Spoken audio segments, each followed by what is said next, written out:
Galing ano?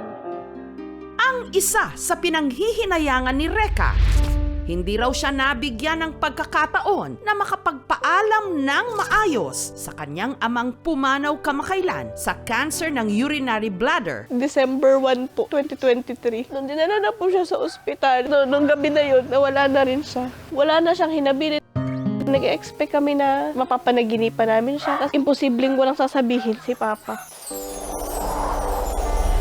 Nang tila may bumulong daw kay Reka. Hindi man siya nagpaparamdam sa panaginip. Baka binibigyan niya ako ng hint na mahanap ko yung sulat. Nasa isip ko lang na baka meron. Sinimulan niyang halughugin ang mga gamit ng ama. Nandun po ako sa tindahang iniwan niya. Narating ako dun sa luma niyang cabinet. Binuksan ko siya isa-isa. Meron ako nakita sa ilalim. Naka-plastic siya. Planner siya. Binuklat ko. At nagulat si Reka sa kanyang nadiskubre. Doon ko na nakita yung sulat ni Papa. Yung message na gusto niyang sabihin sa amin. Mga anak, sakaling mauna ako sa mama nyo, siya pa din ang bahala sa mga naipundar natin. House and lot sa Sitio Nara, farm sa Shain, lote sa Bagong Silang. Nandun lahat. Pero papaanong nagkaroon ng ganito karaming ari-arian ang kanyang ama? Gayong nagbabantay lang daw ito sa tindahan.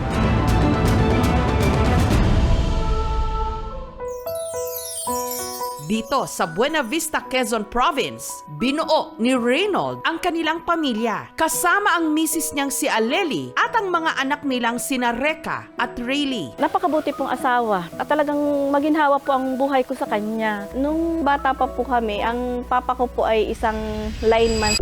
Pero si Reynold na aksidente Nahulog po siya sa tulay, nabali yung spinal cord niya. hanggang tuluyan na siyang nabaldado. Sobrang hirap po talaga. Nung una, in denial pa ako. Sobrang mahal na mahal ko po siya. Simula po noon, nandito na lang po siya sa bahay, nakahiga. Si Aleli napilitang magtrabaho sa ibang bayan bilang empleyado ng isang pribadong kumpanya at solo niyang itinaguyod ang kanilang pamilya. Natuto na po kaming maghanap buhay, magtinda po kami sa school para pambaon po namin. Nung una po halos hindi niya matanggap na gano'n na siya.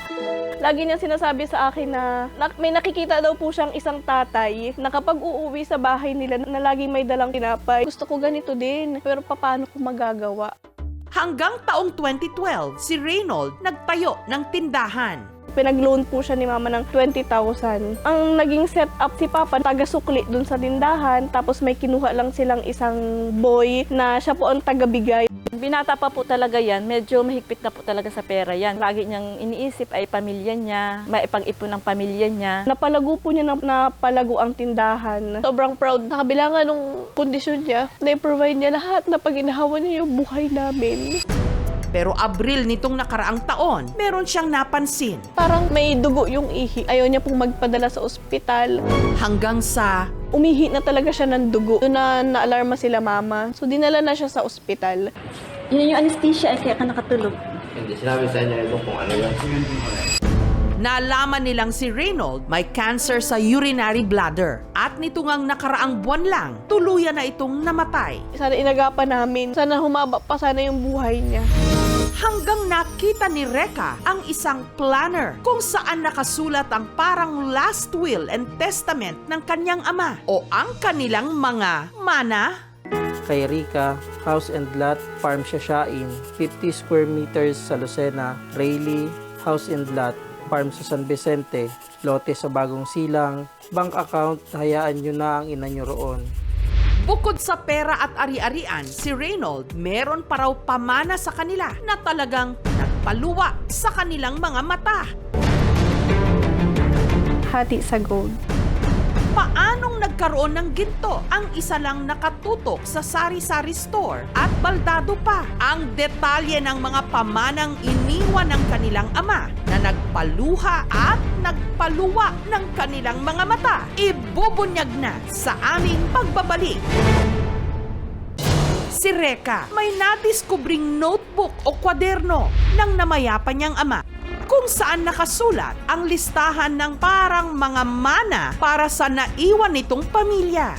Kay Rica, house and lot, farm Siasyain, 50 square meters sa Lucena, Rayleigh, house and lot, farm sa San Vicente, lote sa Bagong Silang, bank account, hayaan nyo na ang ina nyo roon. At ang kahanga-hanga rito, lahat ng ito, mga naipundar at naipon ni Reynold mula sa higit isang dekada niyang pagtitinda, kahit pa siya'y baldado. Nakapag-ipon po siya, nagulat na nga lang po kami after 2 years, 3 years, nagpagawa po siya ng malaking bahay. Yun na nga po ito tinitirahan ng kapatid ko ngayon tsaka ni mama. Ipon po uli siya after po ng pandemic, nakapagpatayo po siya ng isa pang tindahan. Para naman daw po sa akin, nakapag-invest po siya ng farm sa Barangay Siasyain. Bago po siya mamatay, nakapag-invest po siya ng isa pang farm na para naman daw po sa kapatid ko. Lagi po niya sinasabi na in case mawala ako, may bibigay ako sa inyo 2 magkapatid. At may isa pa raw itong ipinamana sa kanila, ang mga naipon nitong alahas na ginto. Ipag-provide niya po kami ng mga alahas. Siya po ang nagbigay nito lahat po ng alahas na suot ko. Nung nabubuhay pa raw kasi si Reynaldo, isa pala sa pinasok nitong negosyo, pagba-buy and sell ng ginto. Natuto din po siyang mamili ng gold. Nung pong medyo mababa pa yung presyo ng ginto, nag-ipon po siya na nag-ipon. Ipinapagawa po niya ng alahas, parang ikino-convert niya yung pera sa ginto para tumataas daw po ang value. Magkano kaya ang kabuang halaga ng pamana ng kanilang ama? Sa akin po siguro po aabot po siya ng 5 million. Kung pagbabasihan natin yung batas, napaka-specific or kinakailangan meron kang mga sundin na alituntunin para makonsider na last will. Pag sinabing holographic will, ito yung sulat kamay na ginawa ng isang tao kung saan dito niya nilalagay kung papaano niya gusto hati-hatiin. Pero kailangan para ito ay makonsider na last will, dapat ito ay iyong pinirmahan at nilagyan ng petsa. Maliban dun sa pagsulat, no, kailangan aprubahan din ng court para talagang masabi mong matibay at legally binding. Pero si Reka, meron daw nabasa sa notebook na hindi matatawaran ng anumang halaga. Hayaan daw namin na makapag-relax yung aming ina. Dahil daw sa haba ng panahon ng pag-aalaga ni mama sa kanya, maging mabuti kami sa aming mga asawa. Dahil yan lang ang makakasama namin habang buhay. Huwag daw namin pababayaan yung negosyong iniwan niya, yung mga niyugan na naipundar niya. Papa, kung baka sakali narinig mo ako sa heaven, tinaguyod mo kaming magkapatid. Salamat sa lahat ng sakripisyo ninyo. Napakahirap na wala ka na. Na hanggang ngayon talaga sobrang sakit. Hindi nga namin alam paano kami magsisimula nang wala ka.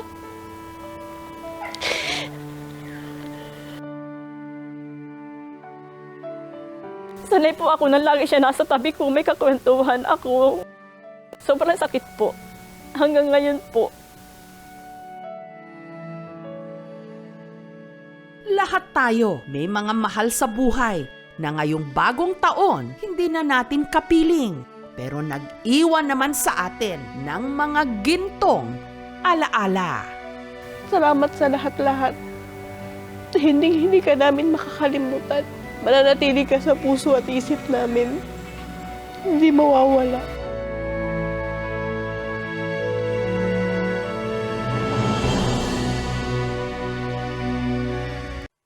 Thank you for watching, mga kapuso. Kung nagustuhan niyo po ang videong ito, subscribe na sa GMA Public Affairs YouTube channel. And don't forget to hit the bell button for our latest updates.